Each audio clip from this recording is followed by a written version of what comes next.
Why is it so hard to let yourself grieve? If you watch this video to the very end, you'll learn some answers to that question. Thank you for taking a moment to watch this. My name is Mike Veny, and if you are new to my channel, welcome.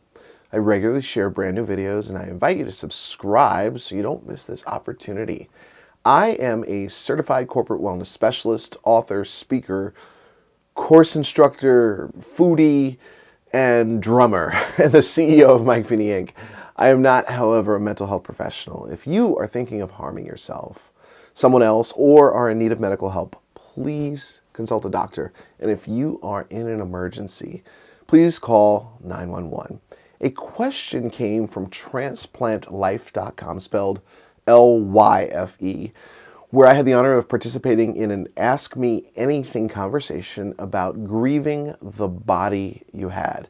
Now, Transplant Life, just so you know, is a network, a whole community of transplant recipients, care partners, donors, and transplant experts. And there's a link to transplantlife.com in the description. So the question was, why is it so hard to let yourself grieve? Now, I thought about this answer. I sat with this one actually for a while, because right away, the first thing that came up for me was control. Control. We as humans like to control things, in case you didn't notice. And not just things outside of our body, but sometimes things in our mind. You know, we feel that we can compartmentalize. A lot of people tell me they can compartmentalize, and I don't believe it's actually possible.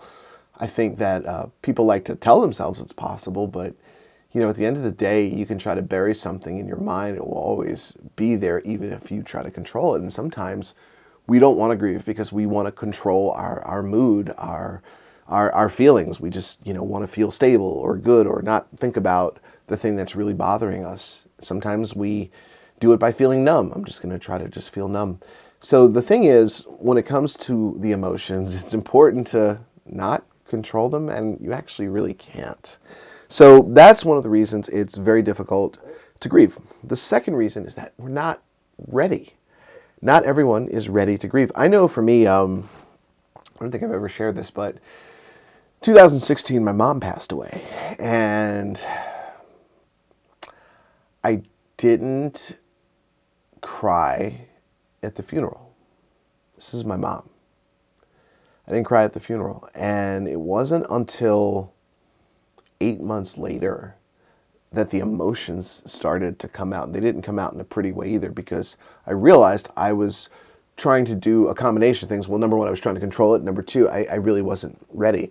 And my mentor, Jon Terrell, talks about this, that sometimes when we are grief-stricken, we are just not ready for the tears. We're not ready, and we might feel dead inside. We might feel empty, numb. And this is our body-mind protecting us and separating us from the pain. It's a survival mechanism in the body.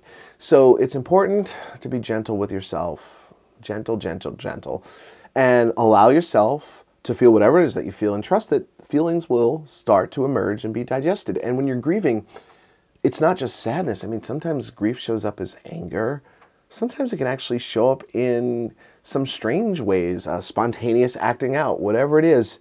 It's your way of grieving. So it's important to just be in touch with your feelings and realize that, number one, we like to try to control things.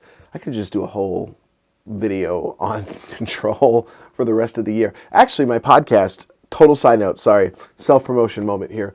My podcast, Better Mental, where I'm the co-host with Leanna Lee, we're actually doing a whole season this season about control. That's the theme. And a lot to say about that. And if you have any other questions about grief, please leave a comment below and let me know. So in summary, here's why it's hard to let yourself grieve. Number one, control. And number two, sometimes you're just not ready. If you like this video, please click that like button and share it with your friends. Also, be sure to subscribe so you don't miss my next video. Thank you for spending some time with me and watching my video and listening to what I have to say. And I will see you in the next video.